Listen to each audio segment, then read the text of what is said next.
न्याय यात्रा भी चलल बा तेजस्वी जी सोच समझ के मत को दीजिए। जिंदगी में एक बात बताएं, कोई भी नेता हमारा विकास क्यों नहीं करता? क्योंकि हम उसको हर बार जिताते हैं, इसलिए हमारे विकास को बपौती समझ लेता है।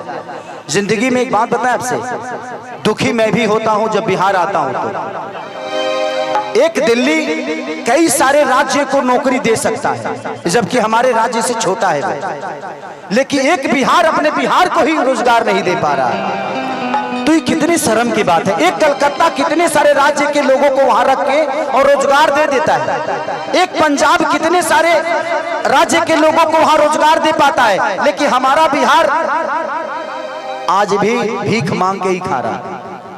ये किसका देन है? हम कलाकार हैं, हम मनोरंजन कराते हैं, इससे ज्यादा हमारी औकात नहीं है। हम आप सबके मनोरंजन, आपके दिल की बातों को सुन के आपका भविष्य नहीं बदल सकते, आपको एंजॉय और आपको मजा दे सकते हैं। हम उतने तक हैं। हम एक छोटा सा भोजन हो सकते हैं, चटनी हो सकते हैं, दाल हो सकते हैं, पूरी थाली नहीं है हम। तो हमारी क्षमता जितनी है उस क्षमता के साथ हम अपना काम कर रहे हैं। लेकिन हमें भी मन करता है कि आज खेसारी के पास कितना मकान हो, मेरे खुद पता नहीं के कहियो किराया भाड़ा लेवे ना जाला खेसरिया, वो हमारा मेहरारू के पता रहेला। लेकिन अगर बिहार में फिल्म सिटी होती और खेसारी लाल यादव बिहार में होता तो करोड़ों करोड़ों रुपया मैं टैक्स देता हूं महाराष्ट्र सरकार को, खेसारी लाल यादव अपने बिहार को टैक्स देता तो करोड़ों रुपया से कम विकास तो होता। क्या बात है, ये हजारों में एक बात है। इस चीज को मांग है हमेशा से कि बिहार में फिल्म सिटी होनी चाहिए। आज खेसारी इतने सारे बंगला, घर द्वार, गाड़ी घोड़ा जो भी लेता है मुंबई शहर में लेता है, क्योंकि क्या करूं, मेरे बच्चे सुरक्षित यहां नहीं रह पाएंगे क्योंकि व्यवस्था ठीक नहीं है। मैं किस स्कूल में पढ़ाऊं? ये नेता अपने बच्चों को तो यहाँ पढ़ाते ही नहीं है, तो हमारे बच्चे कहां से पढ़ पाएंगे? मैं यही बातें आज से 2 साल पहले किसी मंच पे बोला था तो मैं बहुत घेरे में आ गया था, लेकिन वो बातें गलत नहीं थी, वो सही थी कि हमारे यहाँ के नेता अपना इलाज कराने के लिए तो बाहर जाते हैं, तो जब वो अपना इलाज के लिए अस्पताल नहीं बनवा पाए तो आप सोच सकते हैं कि आपके इलाज के लिए वो अस्पताल बनवा पाएंगे? नहीं बनवा पाएंगे। सबसे पहले जानते हैं, पहले खुद को बदलिए। किसी का झंडा लेकर घूमने की जरूरत नहीं है, आप अपने आप को तैयार करिए। सच पूछिए तो हमारे यहाँ आईपीएस और डीएम और अधिकारी बनते हैं ना तो अपने काबिलियत से बनते हैं, उसमें सरकार का कोई योगदान नहीं होता है। हमारे यहाँ के बच्चे अगर शिक्षित होते हैं तो अपने काबिलियत से होते हैं, उसमें किसी सरकार का कोई योगदान नहीं है। और मैं अपने बड़े भाई तेजस्वी जी से एक निरोध करूंगा, अनुरोध करूंगा। मैं एक छोटे भाई होने के नाते एक दुख तुम है कि 14 करोड़ की आबादी में 2 लाख की नौकरी से हम बिहार सुधरने वाला नहीं है। अगर करना ही है तो बिहार में कम से कम हजारों फैक्ट्रियां डाल दीजिए। ये बताइए कि जब हमारे पास रोजी होगा तो हम रोड पे नजर आएंगे जी, हम फैक्ट्री में नजर आएंगे। आप हमें रोजी दीजिए, आप हमें व्यवस्था मत दीजिए। उतना कमाने की ताकत है जो अपनी व्यवस्था खुद कर लेंगे आप। हमें व्यवस्था तो दे दीजिए, हमें रोजी दे दीजिए। हम वोट देते हैं, आप वोट मांगने आते हैं, हम रोजी मांगने जाते हैं तो आप भूल जाते हैं कि हाँ इनको भी कुछ देना है। मुझे दुख है इस बात का, मैं नेता नहीं हूं, लेकिन आज नहीं तो कल तो बनना ही है।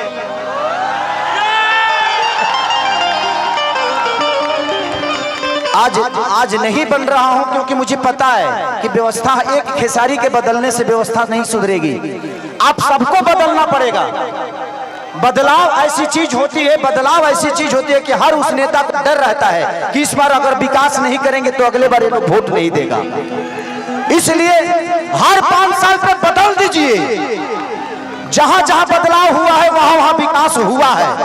उनके अंदर अपना डर पैदा करिए कि तुम नहीं करेगा मेरे लिए, हम तुम्हारे लिए वोट नहीं देंगे, चाहे वो अपने जात का ही नेता क्यों ना हो, क्योंकि जात पेट नहीं भरता है।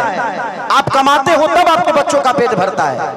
इसलिए मैं कह रहा हूं कि देखिए, हम अगर समाज में हैं तो हमें जात से उठ के जो हमारे लिए अच्छा है, आज तेजस्वी जी 17 महीने में जो काम किए तो हमारे लिए वो अच्छा है ना।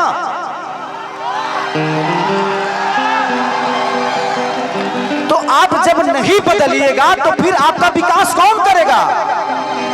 परिवार में जब एक आदमी का विरोध होता है ना, तो हर आदमी कमाना शुरू कर देता है। तो कोशिश करिए हर साल, अगर तेजस्वी जी काम नहीं कर रहे उनको भी बदल दीजिए, तब जाके विकास होगा। लेकिन हमें अपने बड़े भाई पे विश्वास है कि वो आएगा तो आग लगा देगा। तो हमें बदलने की जरूरत है। मैं ये नहीं कह रहा हूं कि तेजस्वी जी को आप 20 साल बना कर रखिए, नहीं। तेजस्वी जी अगर काम नहीं कर रहे हैं तो उनको भी बदलिए, क्योंकि बदलाव ऐसी चीज होती है कि जीवन में इंसान अपने आप को बदल देता है। क्योंकि हमें विकास चाहिए भाई, हमें जात नहीं चाहिए। जात पेट नहीं भरता है। आज तेजस्वी जी ने नौकरी दिया है तो सिर्फ यादवों को नहीं दिया है, पूरे बिहार के बच्चों को जिनके पास टैलेंट है उनको दिया है। अगर तेजस्वी जी अपने जात को ही प्रमोट करते, अपने बिरादरी को प्रमोट करते, तो इतने सारे लोगों को नौकरी क्यों देते? तो जब वो आदमी अपने जात से हटकर अपना काम कर रहा है तो आपको भी जात से हटना पड़ेगा, और जात से हटकर अपना वोट दीजिए। जिंदगी में सबसे बड़ा अधिकार अगर होता है तो वोट का होता है, और आप नहीं समझिएगा तो आपके बच्चों का भविष्य नहीं बदलेगा। जिंदगी में मैं क्या बोला, इस 17 महीने में जो बड़े भाई तेजस्वी जी ने किया, मुझे पहली बार लगा कि हमारे भाइयों को रोजगार मिलना शुरू हो गया। इससे मैं बहुत खुश हूं इस बात से। लेकिन मैं 2 लाख से खुश नहीं हूं। 14 करोड़ की आबादी है हमारे बिहार की, तो मान के चलिए कि अब 50 लाख भी दे दीजिएगा तब भी उधार नहीं होने वाला है। इससे बेहतर है जो पढ़े हैं वो तो नौकरी ले लेंगे, लेकिन जो नहीं पढ़े हैं उनके लिए तो कम से कम फैक्ट्रियां लगवाइए, ताकि वो भी अपने घर के बच्चों को पाल सके, अपने बच्चों को भविष्य सोच सके। तो दिल से दुआ है उस भाई के लिए कि उस भाई ने कम से कम 2 लाख लोगों को एक रोजगार तो दे दिया। रोजगार तो मिल गई, रोजगार तो मिल गई, लेकिन तनख्वाह मिली कि नहीं कर गारंटी नहीं है। ऐसे जो के हुआ और के हाथ में बा, पता चलो जे दादा नौकरिए करत नहीं, 6 महीना से पेंशन नहीं मिल, तो बहुत दिक्कत बा।